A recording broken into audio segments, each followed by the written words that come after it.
Welcome to It's a Long Road, the Rambo Series podcast, episode 3. I'm very excited today for my special guest host.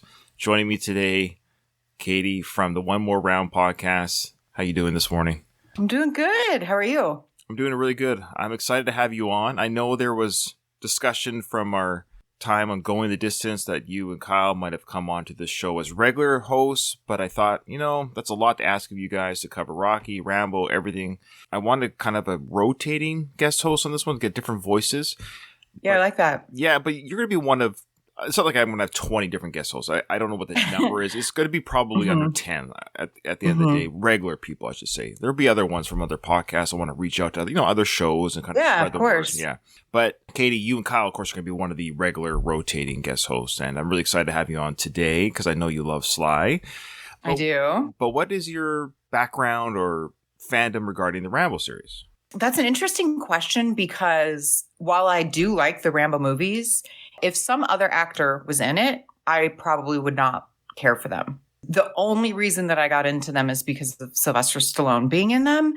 I was like a little kid in the 80s when these kind of came out. And so what was this, 1982 or 3 First Blood was? And so it was like the Rocky 3 Sly. I don't think I saw First Blood first. Again, similar to my experience with the Rockies, I saw probably part 2 and 3 more. And then, kind of grew to really like the first one, probably the best.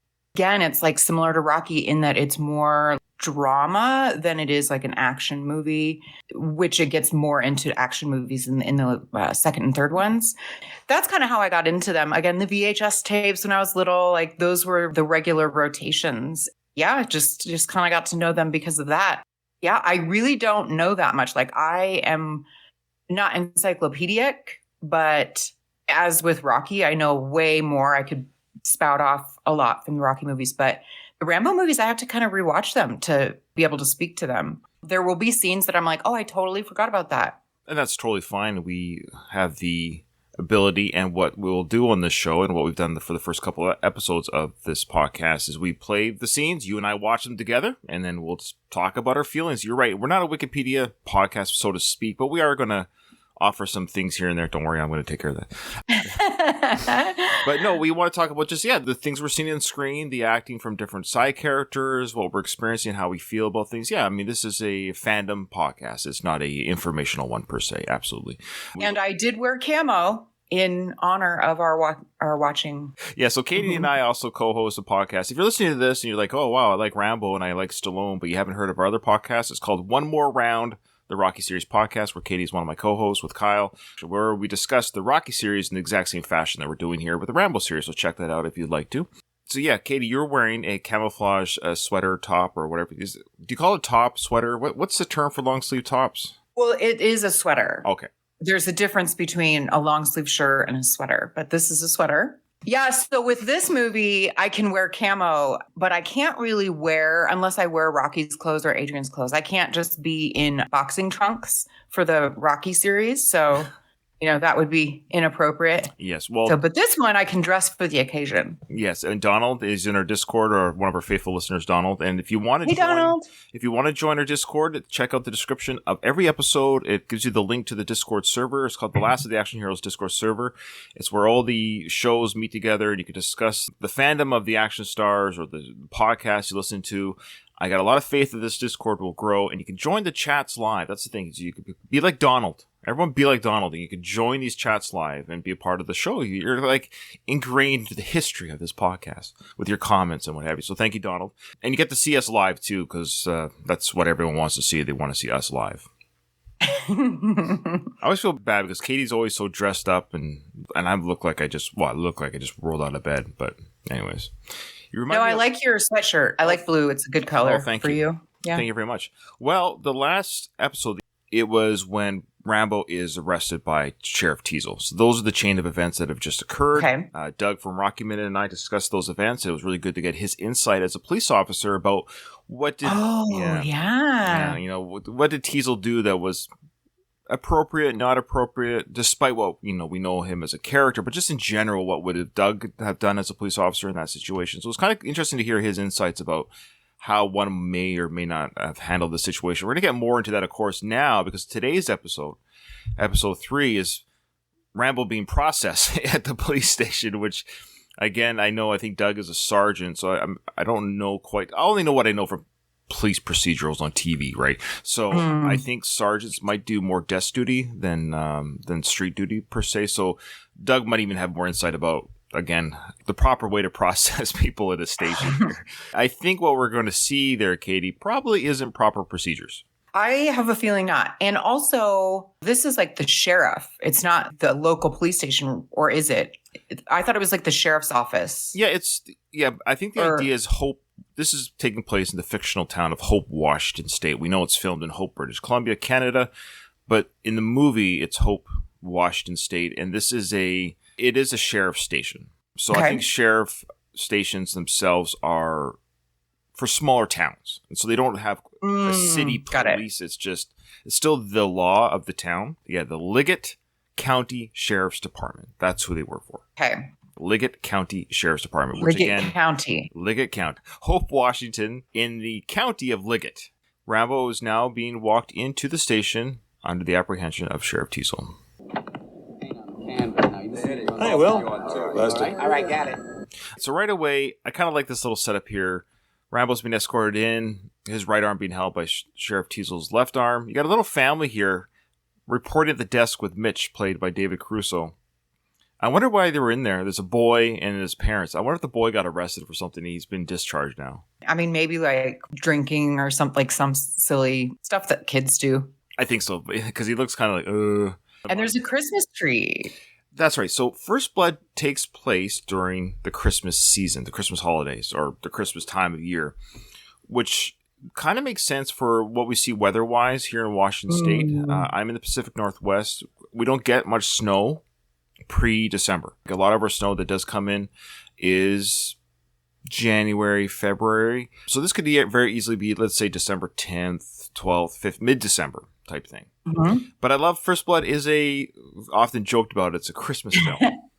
There's a lot of Christmas films. Why do action films take place over Christmas? There seems to be a lot of them. I don't know. On the show that I do on this network, it's called The Last of the Action Heroes podcast. Do that with different guest hosts, and we cover different films that are not like basically it's like the B-roll, C-roll actors. We just covered, it has been released yet, but I just recorded with the James Bond podcast host, Jack. We did Invasion USA with Chuck Norris. It's a great movie. I've never even heard of it. Yeah, well, just listen to the podcast. You don't really need to. I will. Yeah. Oh, I probably won't. Well, I shouldn't say that. Well, actually, it's fun. But anyways, so that, and I also did Burt Reynolds' Heat. I don't know if you remember, we did Burt Reynolds' Heat. Yep. Okay. Yep. Both of those movies take place at Christmas as well.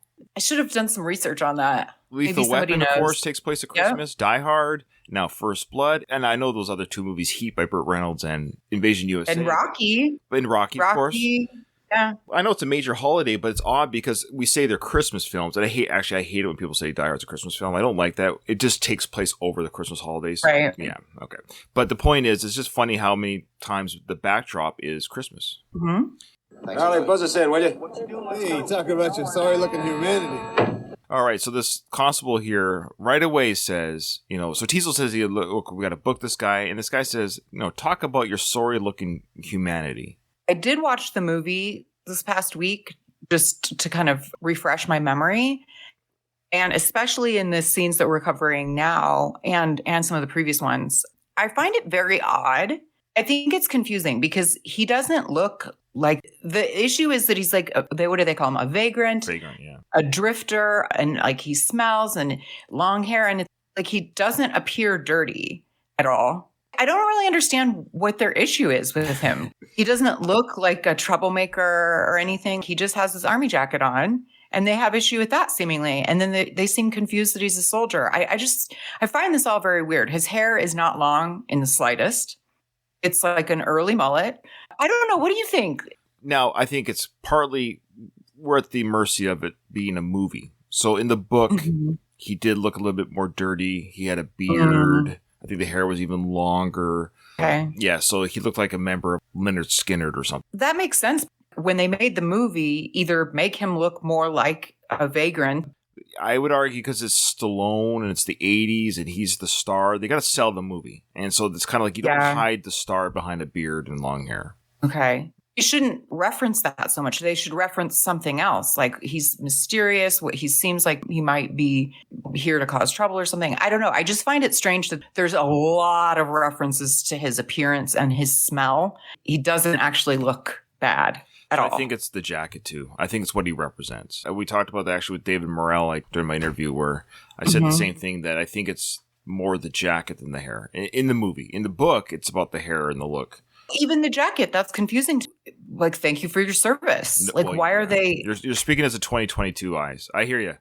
In the 70s, or, I know there was a movement against the Vietnam War and stuff. I guess I didn't realize that was like a smaller movement, but that the general public still felt, okay, they're soldiers. We sent them there. And maybe I'm wrong. Maybe there was a bigger sentiment about a dislike of veterans. It just seems very strange to me. There really was. In fact, I don't know if I mentioned it in the David Morrell interview, because I didn't want to say it to David, because he, of course, wrote the book and he lived during that time. Right.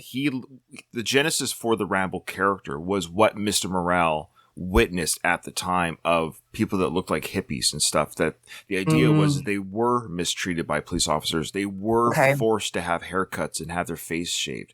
That was a real thing in the 70s. Now, not so much in the 80s, but...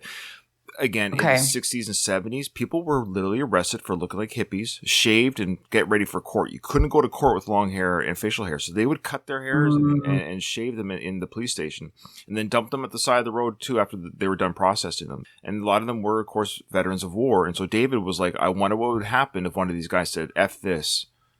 Fought back, legit, like Rambo does. You're not wrong to be confused, because we live in a time when, can you imagine this happened today? Like, it's already bad enough. Like, and we talked about this with Doug. The police don't train for this. They don't allow this to happen. This isn't something that they would ever say, oh, you're going to do this. This was allowed back then. You were allowed to shave people's heads. You can't do that anymore. You can't just arbitrarily shave a detainee's head.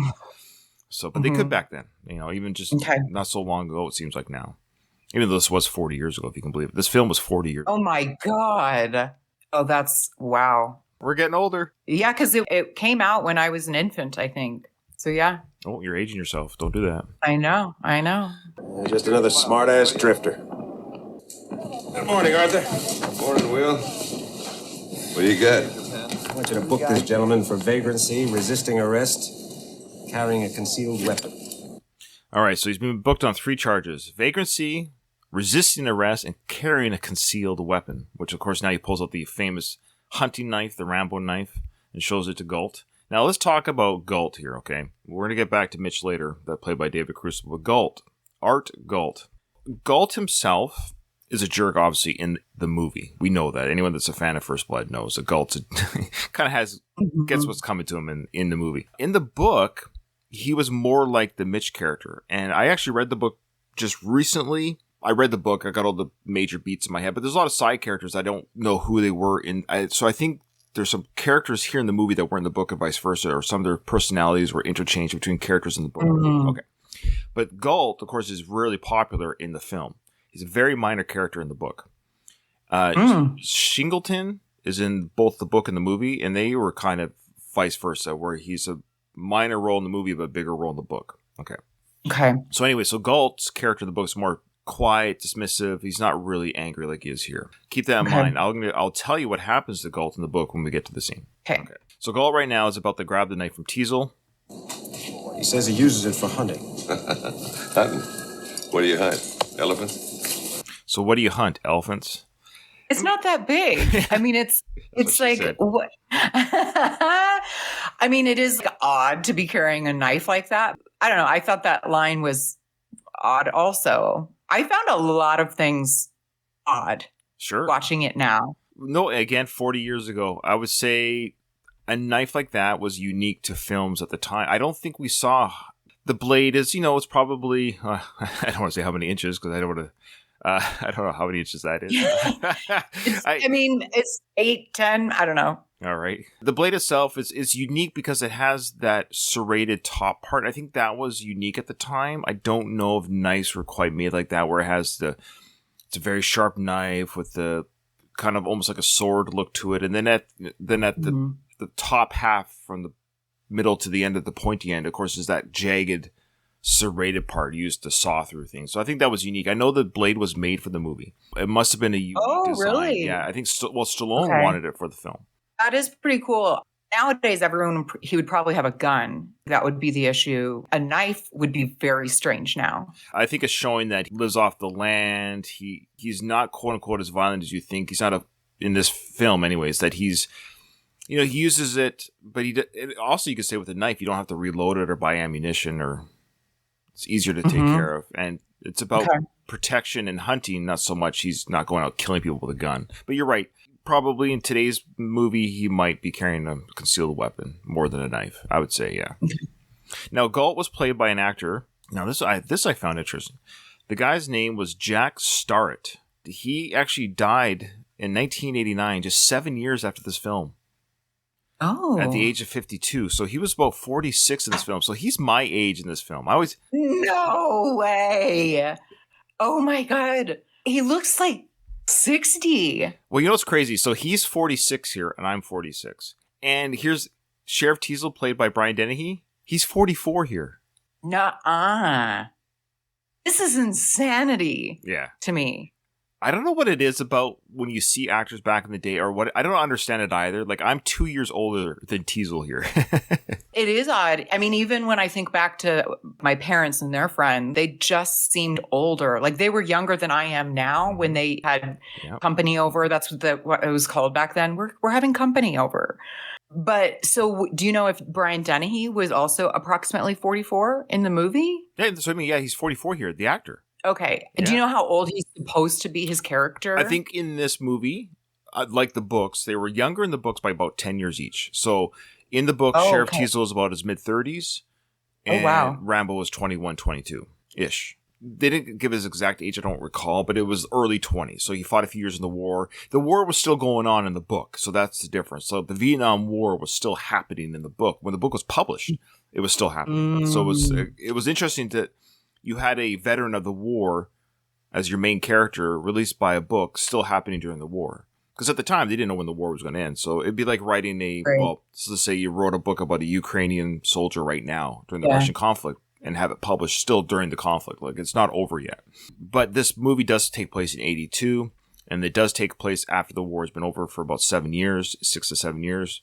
I would say Stallone loves to play younger than what he is, but Stallone's 36 in this film. I would say his character's probably 32, and I would say Teasle's about 44. I think that works out because he was a Korean veteran as well. So their ages do make sense in the film as well, as do with the actors' ages. So it all kind of lines up here easily enough. Now we're going to see Galt's going to test out the knife here. Oh, yeah, I want to go back to the actor. Sorry. So his name is Jack Starrett. So he died of kidney failure at the age of 52. Wow. Yeah, but it's interesting. He did a lot of different movie roles. For example, he was in Blazing Saddles, and he was also a director of film and television for a while. And he also guest starred and stuff like on the A-Team and Knight Rider, Hill Street Blues. So he had a prolific career. It's unfortunate that he passed at such a young age. Yeah, 52. I mean, that is really young. I guess he would be 86 now if he was still alive. So, but yeah, it's too bad. He's so great here. You just know right away he's a dick. Yeah, you do. Just see if you can clean him up a little bit. All right, let me go outside. Smells like an animal. So there you go. Smells like an animal. Let's see if we can clean him up a little bit. I don't know. I'd snuggle up with him looking like that. I don't think he looks like he smells or looks bad at all. He smells manly. He does. Good one, Ryan. Now, Galt's about to cut through some paperwork here with the knife to show us and the audience just how sharp this is. I mean, it's a smart-looking knife when you see it up close here. It's a smart-looking knife. Hey, Mitch. Mitch. Yo. Escort this young man downstairs, would you? Already we're kind of seeing that Rambo is already getting a layout of the land, so to speak. In the book, and I should make note that it's probably here as well, he allowed himself to be arrested by Teasle. Because in the book, he says that he could have killed Teasle with his bare hands right there. So when he was first arrested by Teasle, there was no reason why Rambo couldn't have done that. But he didn't want to kill Teasle. He didn't in the book and in the movie. And so he's actually willingly given himself over. And to him right now, it's almost a semi-game for him right now. So he's already looking at ways to escape because he's looked at where they locked the weapons. He's just noted where this deputy stores the weapons. And so he's kind of, that's what we're showing here, is he's looking around where everything is. That's why they're showing this shot here. Oh, yes, sir, Mr. Gall. Now we have Mitch, David Caruso's Mitch coming over. I'm 99% sure Mitch, the character, was not in the book. Oh, okay. Yeah. I put it on my list of books to read. I'm hopefully will read it by the time I come on again. Appear on again. Yeah. Well, yeah, please do. We're going to hold that to you now. Okay. Right this way, partner. So Mitch is young. He's like 22. He's a newly minted constable, played by David Caruso, of course, of CSI Miami. He literally looks 12, right? I mean, he looks so young here. Yeah, well, he's the youngest member of the force. Yes, he does look very, very, very young. And so I think he probably is about that age in the film. I didn't look up his age, Caruso's age at this point, but I would suspect he's probably in his early 20s, just like the character. Yeah, he's got that baby face for sure. Definitely. Right here. That's it. And he's actually nice. He's courteous and treating him with respect. Yeah, he's just talking to him. Come over here, right here. He's gently leading him over to where he needs to go. Yeah, he's not being a dick about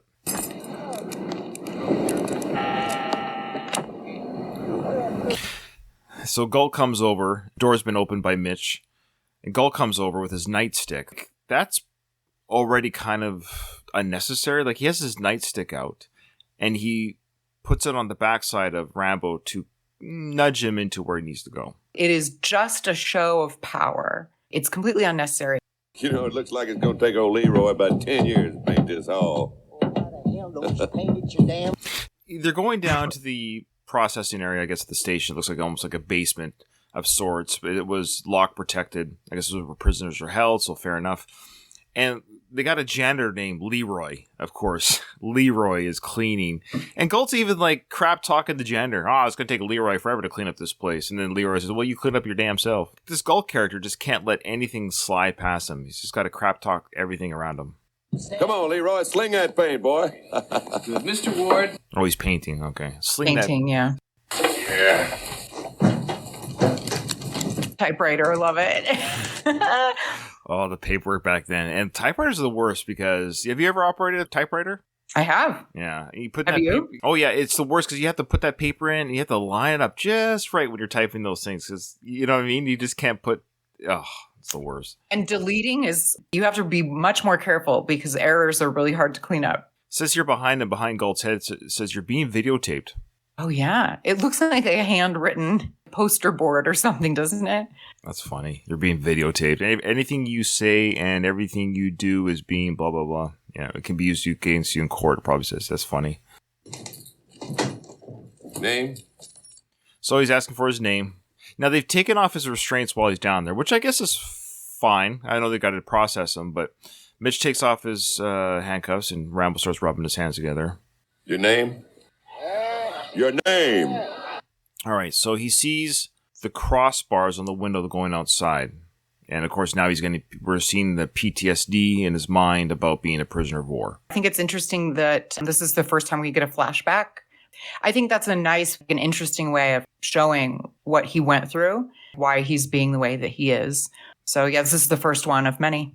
Yeah, the flashbacks are coming. And we're also kind of seeing the narrative here that he's being treated almost just as poorly by the police of his home country as he was by Vietnamese officers. Yeah, because they throw water on him. He's like in a hole. It's worse than it's actually crap. It was manure. Oh, is that what it was? It okay. Human feces. They threw human feces on him. Wow. I love how we see Rambo in the tiger pit. So it's like an animal pit. So the idea would be that you could throw meat down to the tiger without being mauled by the tiger, but now there's a human down there. They would chuck not food to Rambo, they would chuck feces and dirt on him instead. He's tied up almost like a crucifixion, the way that his hand, right? Yeah. He's like this. It looks like his legs are sprayed out too. But he's got that mustache there. You like that handlebar mustache he's wearing? Do not care for that. Do you think it's real or no. Like, do you think that, no? No, it's got to be the amount of time it would take to grow it out just for this quick scene. It's got to be makeup. It's right there. All that stuff they just dumped on him from like 4 buckets worth of stuff looked like the latrine buckets from the soldiers. Oh my God. That's horrifying. Ugh. Name. Now, Galt here, the actor that plays him, Jack, boy, he does a great job. He almost loves it that Rambo hasn't given the names. Like, oh boy, we got some fun. Like, it's a bit boring day at the office. Not anymore, you know. Hey, this is great. This guy's giving him grief, and he just wants to play. Galt loves the idea that he's, Any chance to be a dickhead. Yeah, oh yeah. Hey, if you're looking for trouble, you came to the right place, buddy. Oh, wait a second. He's asking for the name. The name's not coming. Mitch says, hey, Galt, just wait a second, because Mitch notices the dog tags hanging from Rambo's neck. And of course, he knows, well, dog tags will have his information. But Mitch made very much a rookie mistake. He went to go touch a prisoner. Now, granted, he took off the handcuffs. This is what I mean. Probably shouldn't take off the handcuffs just yet. But so he took off the handcuffs of Rambo. And now he's about to grab the dog tags, which is like sacred territory for a soldier, around the neck of Rambo. Of course, now Rambo's going to respond to that. Hey, you got 3 seconds before I break your face in. He means it. Yeah, I do. Again, a great scene. So Rambo shows his quick reflexes, grabs the wrist of Mitch just to get his hands off the dog tags, and then Galt's ready to smash his face in. Now, you almost have to give Galt some credit here, the way he's all wound up, that he didn't hit Rambo. I really liked that Mitch is kind of trying to be helpful almost. He's saying it very calmly and almost like a helpful way to Rambo. He means it. So you better please do what he says so that you don't get hurt. It's kind of how it seemed to me. Oh, absolutely. Yeah. Which I feel bad for Mitch. I think he's in it over his head with these personalities that are above him. Yeah. Well, not for long. He's going to lose 2 of them before the end of the week. And when Galt says, I'm going to break your face in, like, that's just such what a thing to say. Like, that's the words you use. I'm going to, break in your face. I'm not a police officer.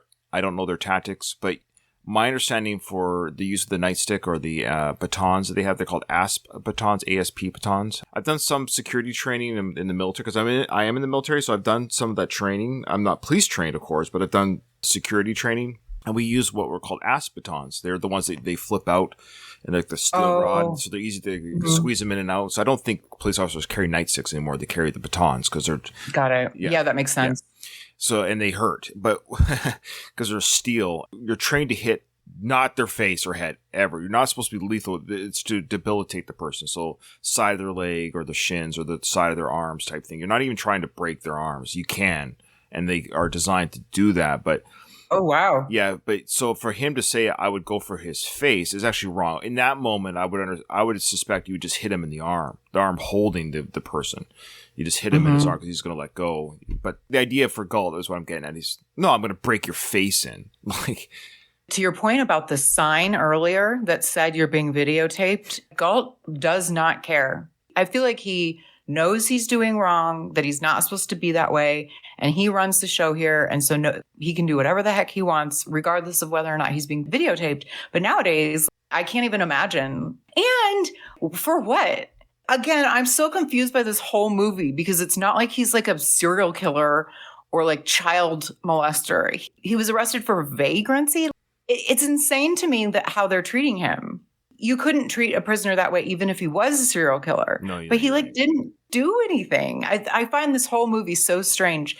I know the narrative doesn't make sense, today's way of thinking. However, he's representing a war that nobody liked, nobody wanted, and he's carrying that jacket with a flag on it, the long hair, so to speak, and all this, and he's being non-compliant. It's the personality types. Now, if the whole police station was full of Mitch's personalities, this wouldn't be happening. But the idea is that Galt's right. If you're looking for trouble, you come to the right place. Yeah, this place is not friendly to people like Rambo, meaning he's a strong personality himself. He's also got his back up, and he looks like he can take care of himself. So these guys are they're being bullies at the end of the day. Yeah. We're wearing the badges. We're the ones that can put on the handcuffs, and you're not doing what we're telling you to do. And it's a combination of, we'll show you what we can do. And unfortunately, this does happen in the real world where sometimes when people have authority, they think that gives them the right to be dicks. And they just, they love it. Now, he shouldn't have pulled off the dog tags like that. So Mitch does pull the dog tags off. He should have just maybe looked at them. I don't blame Rambo. He's like, really? Look on his face? Yeah. Yeah, I would be pissed too. Just watch Sly's acting, though. His nonverbal acting is so good in this film in general. Agreed. What do you know about that? Old Harry here's a soldier. Old Harry here is a soldier. He's got like a 2-inch long hair. It's like insane to me. Anyways. Well, Galt's balding. He's jealous. Yeah. Well, yeah. Sly's balding too. But yeah, I know. I wasn't going to go there, but yeah. I love Sly. He's my favorite, film actor of all time. But even in this film, I think this film he's starting to realize he's balding because he's got quite a lot of frilly action in the front there. Yeah, yep. Yeah. Rambo. John Jay? So there we go. This is the first indication. Now, in the book, we never get his first name.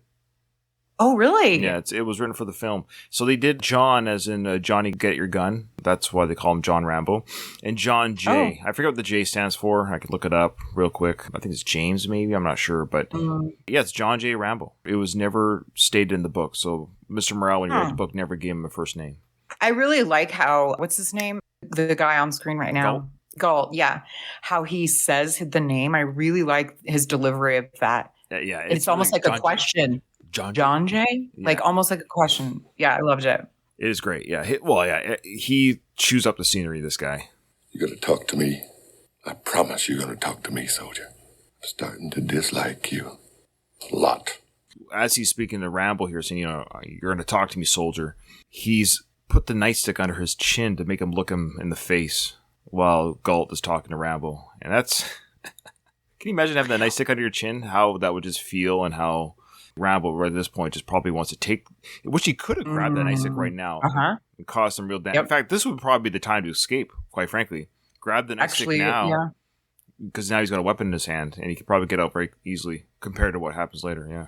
He, shoves it upward as Galt shoves the nightstick upward into the bottom of his chin, almost in his throat, when he said, a lot. I'm starting to dislike you. And then he shoves it up as he says a lot. I get these little details are really making the movie better, I think. Oh yeah. There's so much and that's what I love about kind of doing the scene by scene as we cover the film, because the little moments of just just even David Crusoe's eyes here looking as they are. Everyone just brings their A game to this film for acting. Mm-hmm. I'm going to run a make on him. Put his name in the teletype.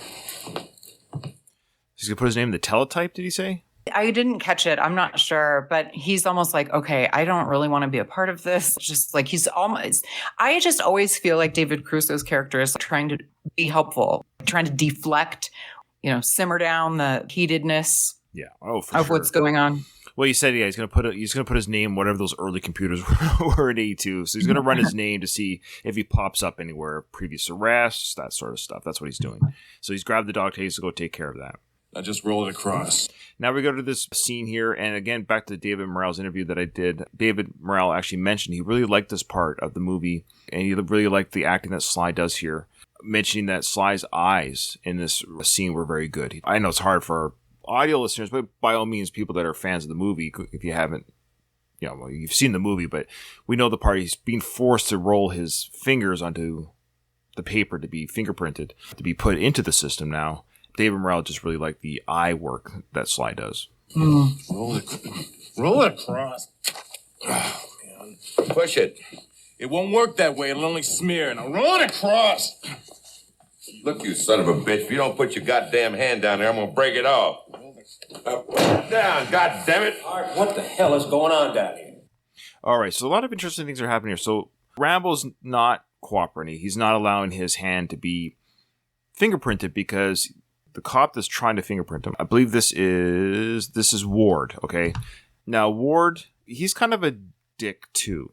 Do you think? Yeah. Okay. If you said the name, his face is very familiar. He's been in a lot of things, and the name of the actor is escaping me. His name is Chris Mulkey, is the actor's name. No. Sorry. It's... let me look it up. This is Ward, okay? The reason why I bring this up is because Ward he himself was not very friendly to Rambo either. There's a couple that are, but Ward is one that was not. So you can see he's Oh, yes, you're right. It is Chris Mulkey. Yeah. Chris Mulkey, yeah. I'm sorry. I was thinking of someone else. Okay. Yeah. No worries. He's, telling I get it. He's frustrated. He can't get Rambo to fingerprint. Right. That's his job. Rambo's not cooperating. It would be frustrating. Galt's there saying, you're going to do this properly or things are going to happen, blah, blah, blah. So he smashes his nightstick again onto the cabinet. He hits the paper towels. Paper towels go flying. And then Teasle comes down and says, what's going on down here? But what I kind of like about this, Teasle in his own way is still trying to run proper facility down here. And I don't think he's too happy or keen that Galt is letting this circus continue the way it is. So Teasle's like, come on, guys, just process this guy. Why is this not happening? Mm-hmm. And I think Teasle is still very much a professional in many ways. He has his own issues with Rambo, but he still wants this done properly and quickly here. So like, Galt, what's going on? What I love what's coming up next is watch Stallone here, or Rambo. But I love he just casually grabs a paper towel and starts wiping the ink off his fingers. Did you catch that? Mm-hmm. Yeah. I don't know why I love that moment. It's just such a nice little moment where he hasn't yet been fingerprinted. So he just starts casually wiping his fingers. Oh, yeah, I do like that. He won't let us print him well. Leave the ink on the hand. It's almost like he's purposely trying to continue. He's in his own way, he's antagonizing back with these subtle little movements. I kind of found this odd too. Like, why is he resisting this so much? Okay, so this is where the book is really important. Yes, Rambo didn't do anything wrong as far as really like at the end of the day, the old joke is he goes into town, he's just looking for a bite to eat. Had they let him eat, he would have gone to the next town. He would have gone on his way. He just wanted a bite to eat. And that was all he wanted as well in the book. He just wanted a bite to eat. And he actually did get a bite to eat in the book, by the way. But anyway, but he's been harassed since he's entered the town. And the problem is that he's actually experienced this in other towns. This isn't the first time. Okay. This is like the 15th town, he said in the book, that he's been harassed by law authority. And he's always just, yeah, I'll go. Yep, I'll leave. Yep, I will. So when he turns around, remember when Teasle drops him off and he turns around? Well, that was the thing. He had a dialogue in his head. The dialogue in his head was, you could just let this go. You don't have to go back. Just let it go. And then Rambo's having an inner dialogue with himself saying, no, I'm tired of this. So he's actually having a conversation there's two Rambos in his head. There's the one who was the civilian Rambo. And then there's the PTSD Rambo. He actually has this conversation in his head. And he goes, you want to make a game of this. You want to show them what you're capable of. That's why you're doing this. So he allowed himself to be caught. He allowed himself to be here. He's kind of playing along here. He kind of wants to see how far he can go. That is really helpful backstory. If you don't read the book, it does seem strange. This is going to happen regardless, Rambo. So just cooperate for now. That's in my head. I'm like, you're just going to make this worse for yourself. But knowing that that was on purpose, like he's doing this on purpose. Well, he allowed himself to get caught because he could have killed Teasle right there at that on the bridge. He could have grabbed that gun way before Teasle and shot him. And he also said that he could have broken 4 different places. It mentions in the book to showing you just how, and he is capable. We know in the movies, of course, just how capable of a fighter he is. He allowed himself to get caught. So all of this was... Of course, but he could have killed him, but that would be like an insane response to being arrested. Like he's going to kill him for what? It's not like he's threatening his life. That would be one thing. But right now it's a bit of a game. It's a bit of a game. Yeah. But he's also being a bit of a martyr too, because he's getting pushed, but he's also... Yeah, we'll see. It's going to break. Yep. Just what is your problem, huh? Now listen, hard ass. As things stand right now, you're facing the ass end of a 90-day incarceration plus a $250 fine, which you don't look to me like you can pay. At 10 o'clock tomorrow morning, you're going up in front of that judge. And you think we're tough. Now we're going to make you a little bit more presentable for your courtroom appearance. Now, between now and then, you can just impress the hell out of me by doing exactly as you're told. Clean him up. He's being cleaned up for this court appearance. That's what they did back then. Maybe not necessarily in the 80s, I don't think, but the idea is he stinks apparently. He's not presentable. They want him, which is ironic because if you think about it, they're trying to clean him up for a court appearance, which would make him look more innocent because if they want this guy, you think we're tough. This judge is way tougher. And if they hate Rambo so much, you'd almost think, well, we want to present him as an animal. That he's dangerous. But no, it's like, let's clean it up. Let's put a shirt and tie on the guy. Like, it's just funny how they're trying to make him more presentable. It would just help Rambo's case. That's a really good point. I also just wanted to comment on the dark-haired Ward. He looks so familiar. And when I looked him up, he's been in a ton of things. And he was in Twin Peaks TV show, if anybody remembers that. Oh. Yeah. So anyway, if anybody else recognized him from things, that was probably one of his biggest roles. Oh, okay. Yeah. I haven't seen Twin Peaks, but that would probably be one of his bigger roles if that's the case. Yeah, for sure. Donald wants Rambo to kill somebody with a paper towel. That scene, that's hilarious, Donald. That scene was so good between Teasel and Rambo with the paper towel. Rambo is, as Teasel's trying to be so menacing, Rambo is not listening at all, just focusing on trying to clean his hands with the paper towel. I love it. He's like, oh, you're going to clean me up? Great. I was trying to get the zinc off anyways. That's perfect. So now we have a shot here of the jacket on the cot, the cell cot, because Rambo is being disrobed for his shower. All right, Preston. I want you to go over and get that hose ready. All right?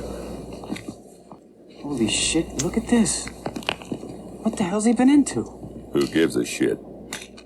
Oh. All right, put your hands on top of your head and turn around. All right, so he's taking off his shirt, of course, and we see the backside of Rambo here, scar, almost semi-fresh looking. Some of them, they're so red, but he's got scar tissue from being whipped, cut, lashed up, and of course he's going to have it in his front as well. So they're seeing the front, but we as an audience right now are just seeing the back. And the idea, of course, is he's been through some torture. And of course, Mitch is like, what's happened to this guy? Galt's like, who cares? Yeah, I mean, and then in the background, what's his name? Preston's Preston? got the hose? Fire hose. Yeah, Preston's got the fire hose. And fire hose? Yeah. A freaking fire hose? This blows my mind. And I'm really excited for this next part because...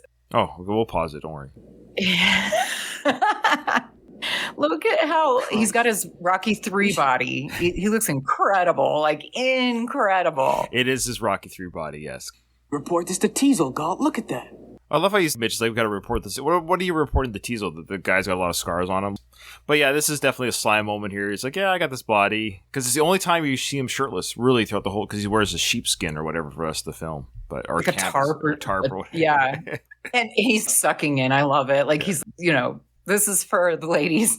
But look at how like small his waist is. Like he looks so good. Yeah.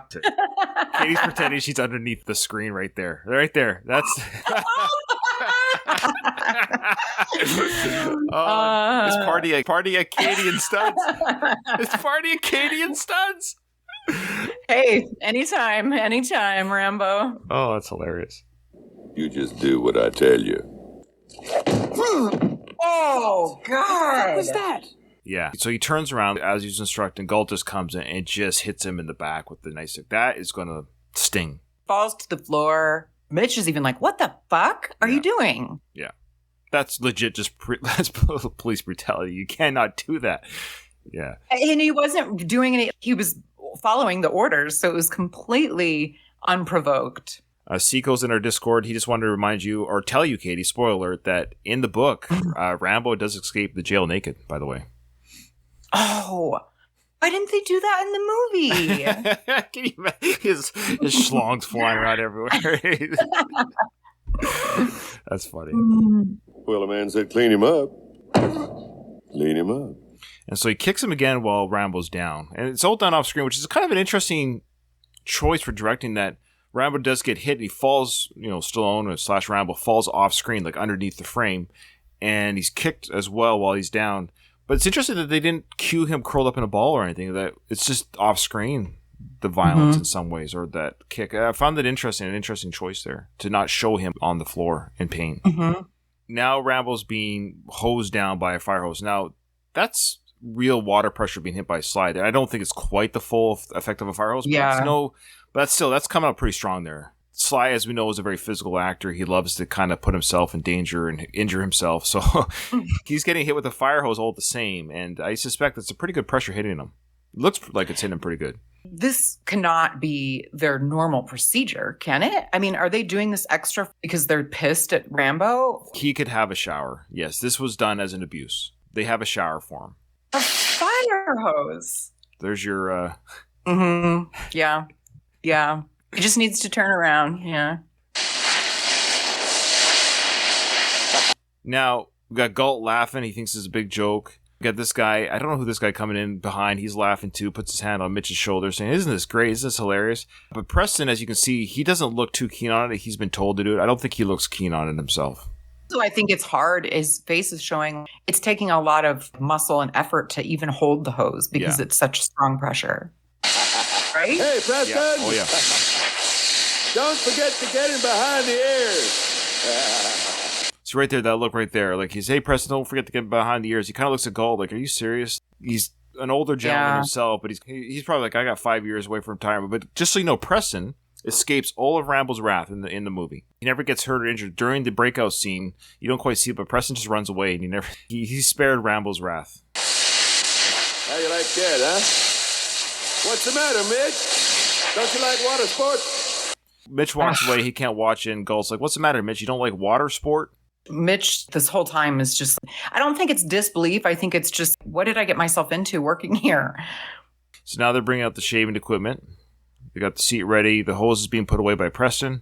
Yeah, the shave is about to happen.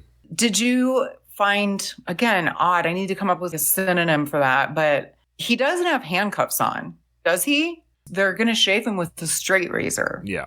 He's never been handcuffed again. He got unhandcuffed for the processing. They never put him back on. He's shown that he is resisting, and you're asking to get cut yourself, seemingly. I just thought that was strange. Like, why would they shave him with a straight razor if he's not in handcuffs? Yeah, I don't know. All right, hurry it up. It's time for my coffee break. All right, sit down. Come on, easy. Sit down. Oh, he's not sitting down. He sees the razor blade. Rambo now is like, okay, this is almost enough. And now, with the nightstick has been put behind his chest and neck by Galt, which, of course, brings him back to his time as prisoner of war. Again, that kind of crucifixion-type posture with the arms behind the stick. He's been dragged and pulled up, which is just going to pull at your shoulders almost. Oh, yeah. This looks torturous for sure. I love Rambo's camel pants there. That's cool. I know. I was going to say, we match. We have... Yeah, he's got your pants. You've got his shirt. You guys are a perfect couple. Yep. We are a perfect couple. just do it the hard way. Come on. Damn, this boy's hard to get a hold of. That's okay, Ward. Don't worry about the soap. He's tough. Just shave him. Dry. Galt he's just escalating everything. Ward's going to put lather on his face. Galt says, no, shave him dry. You know, he's tough. How blind? Well, he can't even, Galt cannot restrain him. He's physically not able to restrain him, and he even says as much. So he's like, go ahead and shave him. They have to know this is not going to end well. Well, even Mitch just said that. I don't know if you caught that. He goes, how blind are you guys? Oh, yeah. That's okay, Ward. Don't worry about the soap. He's tough. Just shave him. Dry. All right. How blind are you? Can't you see this guy's crazy? Can't you see I don't give a shit? Yeah. Of course, Mitch doesn't understand PTSD, but he's like, he's crazy, but he's not crazy, but he's suffering now. He's got some mental health issues for sure, but he is crazy in his own way. But the idea is, guys, you're treating him like he's sane to begin with. There's something going on here. We need the professionals on this guy, not the way we're doing it. We're basically poking a feral animal. A bear. Yeah. Yeah. See there. That's better. See there. I knew. You're just gonna shave your partner. Take it easy. Take this, Mitch. Okay, so he sees the straight blade in front of him. Now he's having a flashback, of course, to that famous scene where this Vietnamese officer slices his chest, one of the many scars that he now carries. And that's all it's going to take. Don't move. I don't want you to cut your own throat. So that Ward guy, like, that's what I mean. He's kind of a dick too, because he's like taking it, don't move. I don't want you to cut your own throat. It's a game to him too a little bit. He should have just said, hey, I don't want to hurt you. Which I would have said, I would have been like, I'm going to lather him up, Galt. Galt, if you want to shave him dry, you go ahead. Well, he can't. It's his boss, right? Well, that's what I mean. But at the end of the day, it's I would say it's an unlawful order. Of course, you're asking him to torture somebody. Yeah, but you're right. He's playing along too, so he's kind of guilty here as well, Ward. Oh, they filmed that well. You could feel that pain. Oh. Yeah, the blood coming out, the cut. Yeah, that's great. Yeah, they hear that scraping. So they drew first blood. This is it. Here we go. The character of Rambo has now been created. He's been unleashed. The way you have it freezed, his mouth open like he's yelling or something like that is classic Stallone. It's the Stallone, yeah. It looks like here he's, yo, Adrian, I did it. Yeah. With his crooked mouth. Yeah. I love it. Which we know was a birth defect because he was pulled out by a drunk doctor. The forceps pulled on his face. Ugh.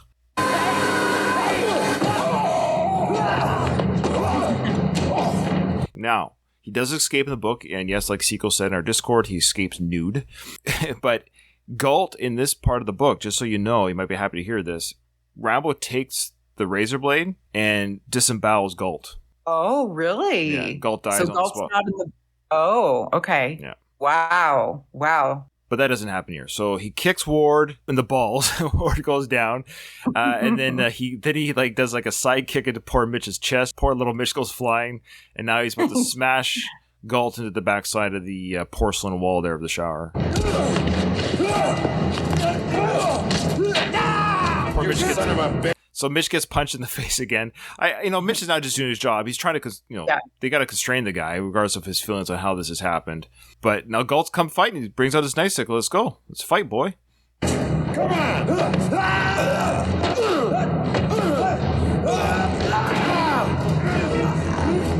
What's crazy here is now, he manhandles Galt pretty easily, strangles him, slams him against the bars, and he's about... Now, had he not been interrupted by Ward, he was going to put his fingers through the eyes of Galt here. Yeah, he's ready to go. That's what I kind of like, is they're showing you, this is now Rambo Unleashed, right? This is what he'll do to you. He will disembowel you. He will take your eyes out. He'll do whatever it takes to get out of the situation. But Ward saves that from happening.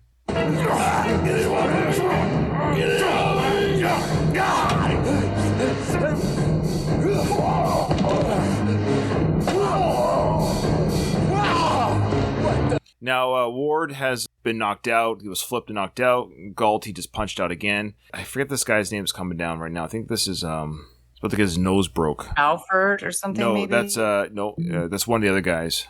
This is Lester. Okay. Lester. So Lester's about to come in. Now, I think I'm wrong. I'll have to do the trivia on this, so maybe I'll correct myself in the next episode. But I think somebody actually did get their nose broken by Stallone. While filming? Yeah. Oh, really? Oh, no, sorry, that wasn't... I don't know who that guy's name is. Sorry. This is the guy that gets punched and thrown through the window. The classic through the window scene. The guy who got his nose broke was Belford. Sorry, Lester. Okay. Sorry, Lester. But somebody got their nose broke for real. Wow. Art! Now, this is kind of I love this sequence. So, Teasel's heard, of course, the commotion, right? And look at the shot here. So Teasel comes around the corner with his gun drawn, which I guess that's fine. He hears the commotion. And Rambo jumps on the top of the cell, bars, and does like a flying type of, gymnastic kick. And Teasel's gun goes off, which is interesting. Which now alerts the rest of the station that, gunshot, which would be pretty alarming. Yeah. To have a gunshot go off at the police station. Like, whoa, gunshot. That's not common. So this guy's inadvertently, so he hears the gunshot. This poor deputy is now open. It's like, hey, what's going on down there? Which he's just basically unlocked the door for Rambo to come out of. Now, I think this is the guy that gets his nose broke. I'm sorry.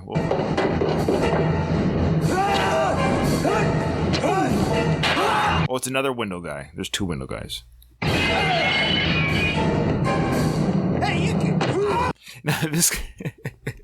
Sorry, I love the time. So this guy is just sitting at the desk, and he actually says, "Hey, you can't." And as he's about to finish that sentence, Rambo just drops it. You can't go around beating up everybody. You're not allowed to do that. That's not allowed. You think? This is funny. So he's able to grab his knife, which is pretty clever. So, okay, I'm glad that I saw this, because I remember when I just watched the movie, I didn't recall seeing him get it, and then I was confused later when he had it. It was on Galt's desk still from the cutting the paper sequence. Yeah, that's super secure. Yep. All right, sorry. Now this guy, they all look the same with their. This is mustache. Lester. Yeah, they all look. This is Deputy Lester. Okay, he gets kind of drop kicked on some sort of MMA fighting movie, and then he elbows him in the face, which breaks his nose. That's the guy that you were referring to. Well, it would kind of make sense because he did elbow him in the face. I just swear somebody got their nose broke. Yeah, maybe. All right, so Sylvester Stallone accidentally broke the nose of, it was that guy, Alf Humphreys, who plays Lester. So Sylvester Stallone actually broke the nose of Alf Humphreys, who played Lester, during the jail escape scene by elbowing him in the face, which is why he is seen wearing a Band-Aid throughout the rest of the film. Coincidentally, this is what Rambo does to a policeman in the novel during the exact same scene. Alf. You don't hear that name ever. Isn't that weird? Yeah, his name's Alf Humphreys. Yeah. Alf. So, that book kind of threw me off. So he really broke that actor's nose. Let's go back and see that elbow, which is unfortunate because you don't see his face. Yeah, you don't see his face really get hit.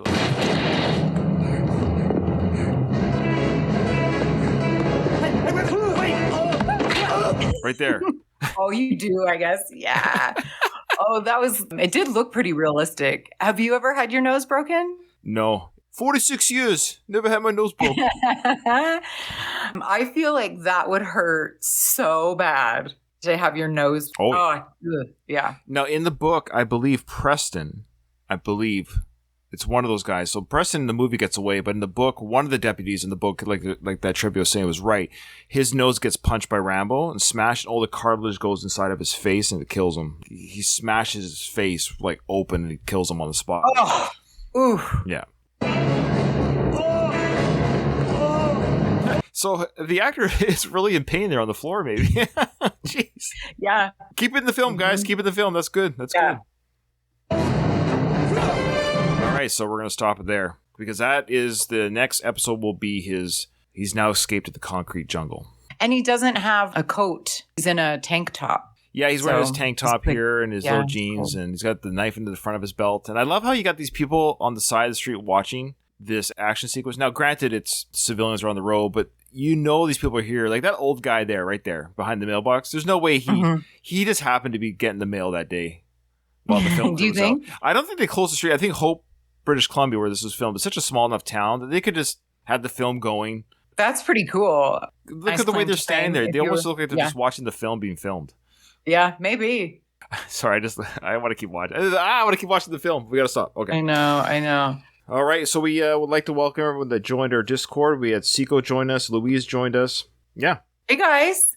So if you want to join our next episode while we're in Discord, all you have to do is go to the episode description, click on the Discord link that I will provide, and it'll bring you to the Last of the Action Heroes podcast network. I always announce when we're going to record live. I announce within the server too, so you'll never not hear when we record live on this show or on the Rocky podcast, because I think it's great having people join us while we're live, and you get to see us on camera. Yay! You see all the flubs and the behind the scenes stuff, and then you hear the edited version like, "Hey, that's not fair. They looked something up." Yeah, we did.